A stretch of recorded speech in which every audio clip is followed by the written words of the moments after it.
Michael. Tom, happy Monday. How are you?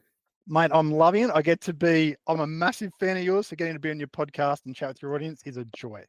Fantastic. Thank you very much. I'm honoured.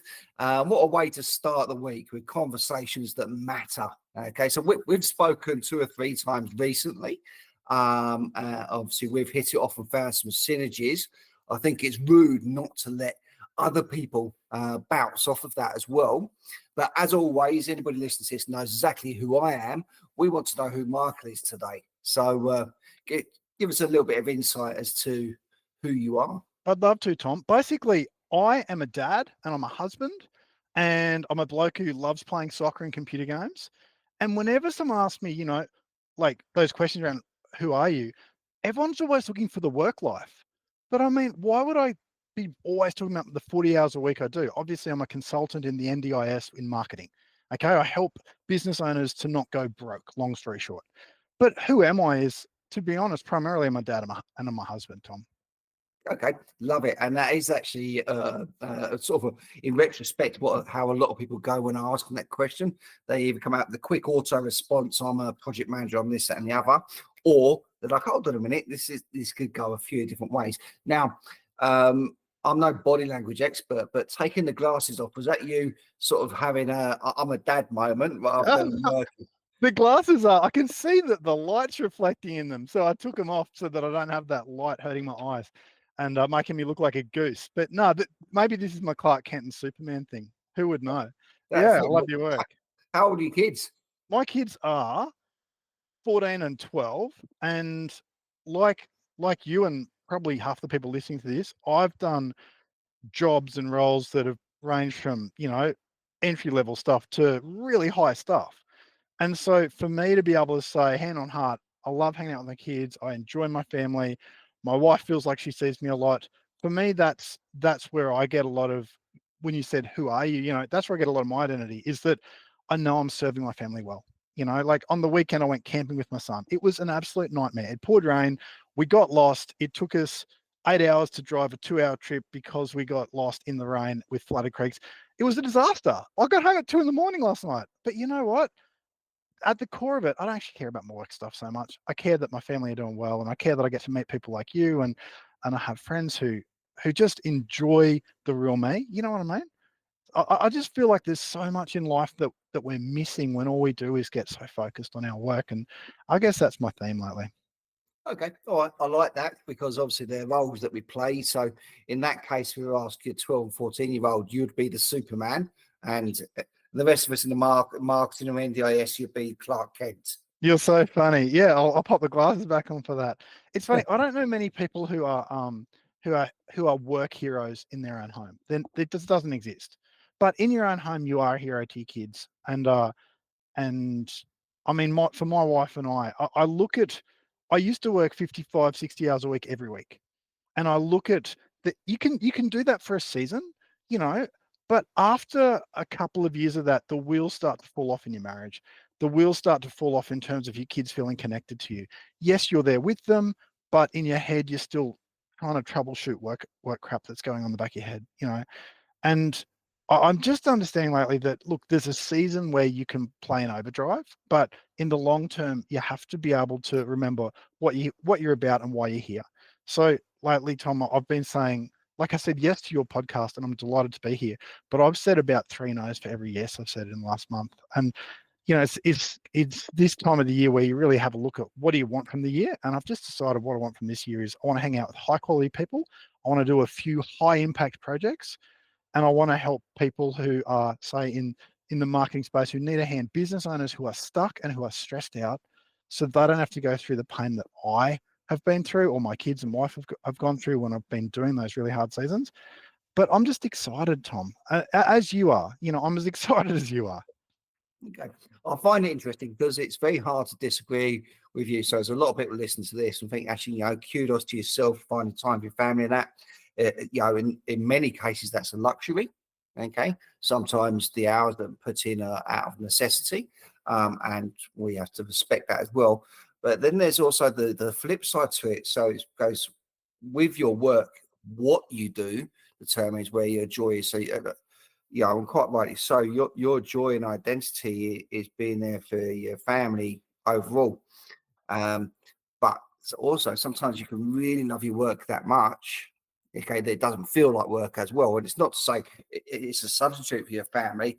It's a case of, well, that time won't feel like 40, 50 hours or whatever it may be because you're doing what you love. That's really true. And Tom, I get up each morning about 5:15, 5:30, because I love getting work done before the phone rings, before any clients want to talk to me. I love that feeling. And I do love my work. But something I'm noticing, Tom, I'm in my mid-40s now. How are you in your mid-40s? Like, where are you at roughly? Yeah. Yeah. Give or take around there, 46. Okay, good on you. I'm a couple of years behind you in that department. But the bottom line is, I was thinking the other day, when I was in my 20s or my early 30s, I was passionate about my work. I was excited about my work. I would look forward to my work. But now that I'm a bit older, I think that I was asking myself, have I lost that fire, that passion? And then I thought about it, Tom, and I think it's just when you're in your 40s, you have more than one priority. When you're in your 30s, you want to prove yourself. You want to demonstrate you've got what it takes. You want to be that person who, I've got a YouTube video from years ago that's got something like it must be like over 500,000 views now. And at the time, I thought, oh, I'm famous, I'm succeeding. I look at that now. It's just a YouTube video, like whatever. They're strangers. They have forgotten me. Okay. In fact, they forgot me 5 minutes after they watched it, maybe 5 seconds. And it's like, yes, I'm passionate about my work, Tom, but it's not that I'm excited about my work. I'm excited about the people I get to help. So in my role, Tom, I get to help people like say you or me, directors, high level managers, ops managers. I get to help them with their work. And you talked about how sometimes so-called work-life balance can be a luxury. It's like, to be honest, it's a trade-off, and there are seasons where people go, look, I don't have time for anything except my work. That's fine if it's a season of 2 months. But if that's a season of 6 months, 9 months, you're going to lose your marriage. You're going to lose your relationship with your kids. They're going to be raised by Minecraft and YouTube instead of you. So there are seasons like that. But then if having a life outside of work starts to feel like a luxury, that's when we need to go and ask those questions. So I've taken a significant income cut this year and I don't care. I've still got plenty, because for me, I've realized that I actually spent the last couple of years working very hard up till say mid last year. And this is the season for my family. I'm not pretending that everything's just going to be fine financially. You know what? We will modify the holidays we had in mind. Okay. We're not going to be going to Bali. Okay. Or something crazy like that. We're going to keep it simple. We're going to do crazy stuff like go camping in the rain, nearly drown. That is my idea of a holiday now, because I've just decided that so much of the pressure and stress that we're putting on ourselves as directors is put on ourselves by ourselves. Okay, so now my mission, Tom, is to help like business owners and business directors to get their marketing right, to get their marketing almost running itself. It never really runs itself, but to an extent it can, so that these directors and owners don't have to spend long hours at their desk dealing with every potential new client that could be coming in out of stress. Instead, being confident that they know they've got a pipeline of plenty of work coming in, they can pick and choose. It's like you, Tom, I'll bet you pick and choose who you work for, and I do the same. We're confident. We're not stressed out if we get an email at 9 o'clock. We're like, oh, I'll deal with that tomorrow. What's going through your head, Tom, when I suggest that? So everything there resonates with myself. Okay, I've been through the COVID as a business owner. I've been through the trials and tribulations. That one of the things that people sign up for when they go to have a business is they're kind of blinkered by the higher reward and the Yeah, freedoms and financial freedoms that it offers, but they forget it's a double-edged sword. That it's got higher peaks but deeper troughs, and with any period of uncertainty, at the very least, so that the external factors, then people, that their default setting is to work harder, as if they're that's not right. working hard already. Yeah, So I've seen COVID, post-COVID, economic downturns, changes in parameters. India is a really good example yep. of business owners. They don't switch off. And No, they they don't don't switch switch off. off. And I've seen, it's I haven't seen their A version turn up for that reason. So there's an element of self sabotage anyway. but also that's one thing which is not is less than ideal. But you need to question what effect that has on them as a human being. And that's before we touch into their family and immediate their surrounding world, if you like. I think you're right. I think there's a lot of people who are still walking wounded from COVID, Hmm. especially business owners, because so many of us. So I had about 21 clients when I stepped into COVID, and I left that after about the first 3 or 4 months where so many businesses went to the wall. So many businesses did really well too, thanks to the government throwing money at them, but a lot of them just went to the wall. One of those guys went to the wall, 20 of them survived. But that 3 or 4 months, that was a nightmare. You can only sustain that for so long. You can live through a crap season. You can't live through a crap year or a crap 5 years. I think, Tom, what you're talking about with business owners working harder to get through, sure, do that if it's working. But if you're working harder, but you could be earning just as much as an employee, I think it's time to kick your business to the curb and go and work for someone. And that is advice I never see anywhere. But it's like, why would you work 60 hours a week working for a madman? Because anyone who works himself is working for a madman. Why would you do that when you could just go and work your 38 hours a week and take your sick days and, oh, I feel so sick. Oh, yeah, I better take another day off. Why would you? Why would you enslave yourself? If your business isn't paying you at least double what you'd be earning as an employee, you really shouldn't be running it, would be my suggestion. And that applied back then. I think it still applies now, Tom. Okay, so you raised an interesting point there that no one's given that advice, or not many people are taking that advice. Okay, and or I suppose, why do you think that is? It's hard to acknowledge failure for what it is. Okay, so what happens is I've been in the spot, I've wrapped up businesses before. And if I'm honest, probably from what I can tell, even the best business drivers, about 1 in 3 of their businesses flourish, 2 in 3 either fail or they're not really worth keeping. So what we need to do is in our head when we start a business, Tom, we need to know there's a 1 in 3 chance this will skyrocket. There's a 2 in 3 chance I wish I hadn't done this. And so over a course of a lifetime, you might start 6 or 8 businesses. A couple of them are going to pay all your bills and be wonderful. And the others, you just want to wrap them up as soon as you can see they're not working. But the hard bit is, how do we acknowledge that we failed? It's like I started a business even a few months ago, and I could see very quickly after about 2 or 3 months, this is going to fail. Wrapped it up. Okay. And you just go, all right, I'll never get back that 20 grand. I'll never get back that 300 hours. I don't care. I'm not going to put another 300 hours in. I don't care about 20 grand. I care that I'm not going to be enslaved to something that's not working. And so there's almost a sense of who cares what people think of you? Their opinion doesn't matter. Tom Hitchcock's opinion of me doesn't really matter that much. Even if he becomes a long-term friend, it doesn't matter that much. My wife's opinion of me matters. My kids' opinion of me matters. My opinion of me matters. So why are we trying to please people? In business, we can end up doing what we did back in high school, where we want to be in the cool kids club. Oh, I want to be in the successful club. You know what? Money's just a scorecard of how successful your business was, not how successful you were. And if your business isn't bringing you double what you'd earn as an employee, it's not worth the stress. Okay. And obviously in the first 3 months, that's different. In the first 6 months, that's different. But after a year or two, what are you doing? That would be my suggestion to people. Really evaluate. Do you really want to drive this business? It's not a hobby. It's not your friend. It better be rewarding you. Otherwise, either fix it or jump out. Okay, so I started to drift off a little bit when I was listening to you, then in the nicest possible way. Oh, good. Lullabies. I like it. But the drift off I did was to listen to you a little more high level. Okay, so as if we were like this was a time capsule, if you like. So this is something we recorded 5 years ago or something. Hmm. And what I started to pick up from listening to it with a different perspective is what you're venting is life stages, Yeah, the change of attitude on life stages. So 5 to 10 years ago, this would have been a different podcast. And same again prior to that. So different versions of Michael Clark. Is that that's fair to right. say? It's totally fair. Like if you go back 10 years ago, it would have been Michael trying to prove himself.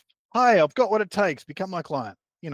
If you caught me 5 years ago, it would have been Michael caring and over caring, trying to win it for the client instead of showing the client how to win.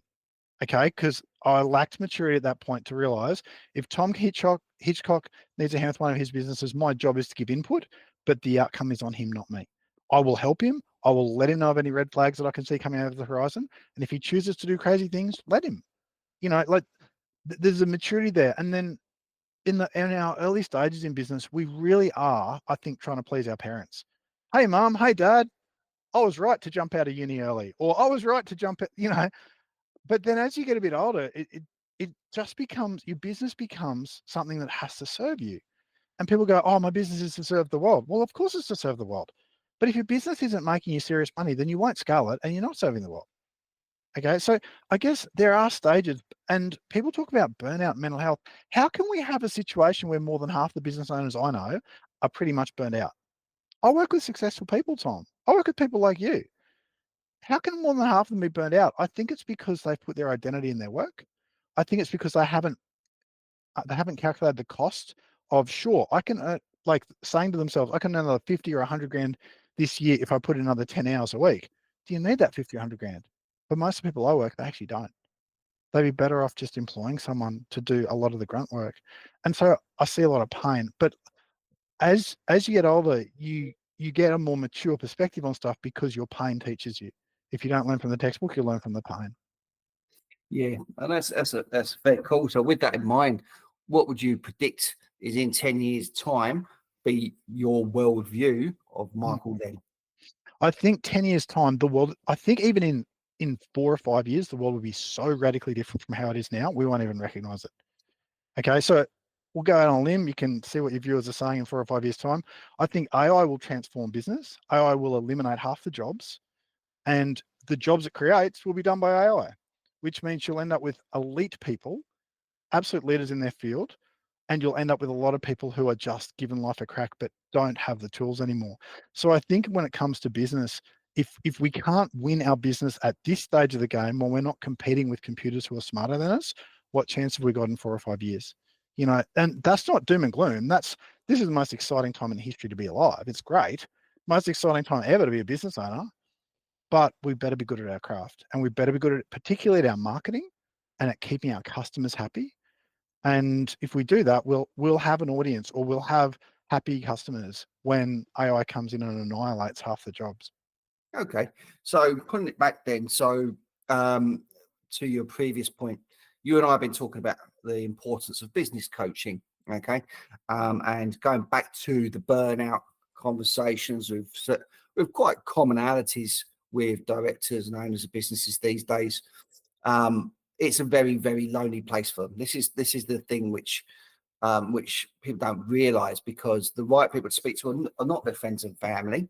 Okay, That's it's right. probably competitors, which is counterproductive in itself. So they get very lonely with quite a big weight on their shoulders. So yes, the stress is heightened and everything else as well. And that's where the importance of a business coach is. It's absolutely vital to help them, and maybe for them to bounce off what you were saying there, saying perhaps we should pull this revenue stream back in and put someone on here so you can get back to your wonderful self. Okay, but let's add on your predictions for 5 years' time. Okay, is AI capable of replacing that relationship of the business coach? Yeah, great question. So someone like you, elite business coach, and I've got my own business coach. People are like, what do you mean you do business coaching, but you've got a business coach? I'm like, yeah, I'm just as blind to my own blind spots as anyone else. I think that I think that I think that if you look down the track, all we can see is continual disruption happening. It's not going to happen for about 2 or 3 years, and then it's going to happen. Everyone's going to play the victim card. Where did this come from? How did this happen? It's like, guys, the writing was on the wall for 3 or 4 years beforehand. You just chose to not use it or notice it, and myself included. Okay, we're all going to be in that boat of how the hell did we get in this spot? Because I mean, I know a bloke who used to drive trains, and his job's gone thanks to robots driving trains. You think, how the heck can a train driver? What, you're going to put robots in charge of a multi-million-dollar train? Yes, you are, because robots do a better job. If I look at, say, the marketing work I used to do for people, say in Google ads or search engine optimization or Facebook ads, that humans used to have to really think through, and now the algorithm just does it. Obviously you need someone good driving the algorithm, but because the algorithm can go in crazy spots pretty quickly. But the computer is better than you are. Okay, so I don't see how in 3, 4, 5 years time we're not going to have that situation among teachers, among marketers, among business coaches, among everything. At the end of the day, though, if someone has a choice between talking to Bob the robot or talking to Tom Hitchcock, the business coach, I know who I'd choose. Okay, because, I'm old school like that. But I doubt the 25-year-olds at that point in time are going to be choosing people. But again, we're not here to do doom and gloom. We're just go, okay, that's what's coming. So how do we prepare? How do we prepare ourselves? Well, right now's the time to get your audience. Huge. Right now's the time to create amazing content people can use, just like you're doing, Tom, so that they remember you. Right now's the time to go and give away as much free info, relevant, high quality info as you can, not self-serving info. How many people do you know, Tom, who are giving away info, but it always comes back to look at me, pick me. Okay. Now's the time to really build that audience, because you're going to need that later when people who are nothing more than commodities can't win. You must be a subject matter expert, or be perceived as the subject matter expert you are in a couple of years. So now's the time to build into that. I don't think it answered your question. I don't remember what it was, Tom, but that's the stuff that goes through my head, and that it worries me, Tom, if I'm honest, that business owners are not thinking more than the next 6 months. Because if you were thinking more than the next 6 months, you'd see this coming like a steam train. Well, my experience, a lot of business owners are thinking by the end of this week and today. So 6 months is future thinking for most business owners. Yeah. Listen, we're drawing to a close now. Okay. One thing I'm going to do, excuse me, a little bit croaky today, is I'm going to test your theory. Okay? Give it a crack. And what I'm going to do, okay, this is recorded, so we can hold this. I'm going to send you an invite for 5 years' time from today. Okay? Yeah, that's great. On top of that, I'm going to see if AI is at the point there where they can do another version of this conversation, this episode, with AI representing you and AI representing me and following up on it, and see if AI can do that podcast. I think that's a great idea. I reckon if you set that for 18 months, it'll still be all good, because they've already got the tech. It just does an average job at the moment. Okay. All right. Well, let's see if its average job can do better than us. Let's do that. And I guess in wrapping up, Tom, my encouragement to business owners who are listening to this, obviously everyone's listening to this, great. And there's a lot of aspiring business owners. To the aspiring business owners, I'd say calculate, is it worth it? If you're going into business just for more money, calculate. Are you at the stage of life where you should be doing that? Do you have young kids? It's probably not the best time. And for business owners, I would suggest to you that if your business isn't working, get it solved. Whether it's solved through great business coaching from someone like Tom, whether it's solved through great marketing through someone like myself, whether it's solved through someone coming in and just looking at your operations and helping you get better software to do what currently humans do, and humans need to be paid, and they're very unreliable. But we have to level up, and we can't level up if we're just thinking about this week and this month. And we're not going to enjoy a stress-free life if we're worried about where's our future income coming from. So it's like, guys, if we're going to do business, let's do it well and let's enjoy it. Otherwise, let's go back to being employees. Love it. Some loads of nuggets there for people to take away from this. Anybody listening to this that your story or what you do resonates with them, how should they make contact with you, Michael? Yeah, I'm at athletickoala.com.au. If you Google athletic koala, there can't be too many athletic koalas out there. Mostly I help people in the NDIS or the people helping space, but I'm always happy to have a chat with someone and point them to wherever they need to go, and often it's not me. Fantastic. I love your honesty. Love the conversation. Thanks a lot for your time. Catch you another time. Thank you for watching this episode. I hope that you did enjoy it, had lots of takeaways from it. As before, please subscribe below so you can keep on top of any new releases we have. And also, if you would like to have your story told, just reach out with me and I'd love to give you that platform. My best email address is tom@purplepatchconsulting.com. Thank you.